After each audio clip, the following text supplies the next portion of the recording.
ఆస్తులు సృష్టించడం అంటారు. ఏం సృష్టించారు అధ్యక్ష ఒక్కటి చెప్పు. కాళేశ్వరం. మా వెంకటరెడ్డి గారు చెప్పారు అది కూలేశ్వరం అని. 3 ఏళ్లలో 1,02,000 కోట్లు కాంట్రాక్టర్లకు పే చేశారు.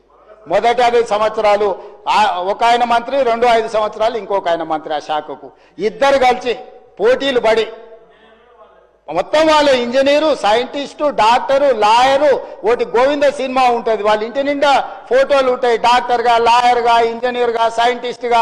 నిజంగానే అమ్మాయి పెళ్లి చూపులకు వచ్చి అవన్నీ చూసి ఇవన్నీ చదువుకుంటామని పెళ్లి చేసుకుంటుంది. తర్వాత చూస్తామని గోనమాలు కూడా రావు, ఇడిచిపెట్టి పోతా అంటది. ఇంకా పెద్దలందరూ కూర్చొని పంచాయతీ తెస్తారు. అట్లా కాదురా నాయన, పెళ్లి అయితే ఎట్లో గట్లా సంసారం చేయి, ఇట్లా కాదు, కుదరదు. వాడికి ఫోటోలు దిగ పిచ్చి ఉన్నది, ఇవన్నీ పిచ్చి పనులు చేస్తుంటాడు. కాకపోతే మనిషి మంచోడే అని. ఇవాళ డాక్టర్లు, లాయర్లు, ఇంజనీర్లు 80,000 పుస్తకాలు అన్నీ మీరే చదివినాం అని చెప్పి కడితే అది కుప్ప కూలిపోయింది. దాంట్లో నీళ్లు నింపండి అంటుండు. నీళ్లు నింపితే కొట్టుకపోతుందని ఎన్డీఎస్ఏ చెప్తుంది.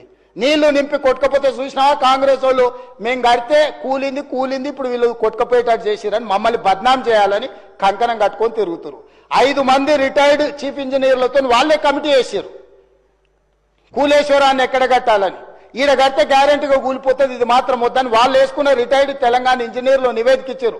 తుమ్మిడేటి దగ్గరనే కట్టండి, తర్వాత ప్రత్యామ్నాయాల కింద ఒకవేళ మీరు మేడిగడ్డ దగ్గర కట్టిరంటే ఇది కుప్ప కూలుతుందని వాళ్ళు తెలంగాణ వచ్చిన తర్వాత విజ్ఞత కలిగిన తెలంగాణ రిటైర్డ్ చీఫ్ ఇంజనీర్లు 5 మందితో వాళ్ళు కమిటీ వేస్తే కమిటీ స్పష్టమైన నివేదిక ఇచ్చింది అధ్యక్ష అక్కడ కట్టొద్దని.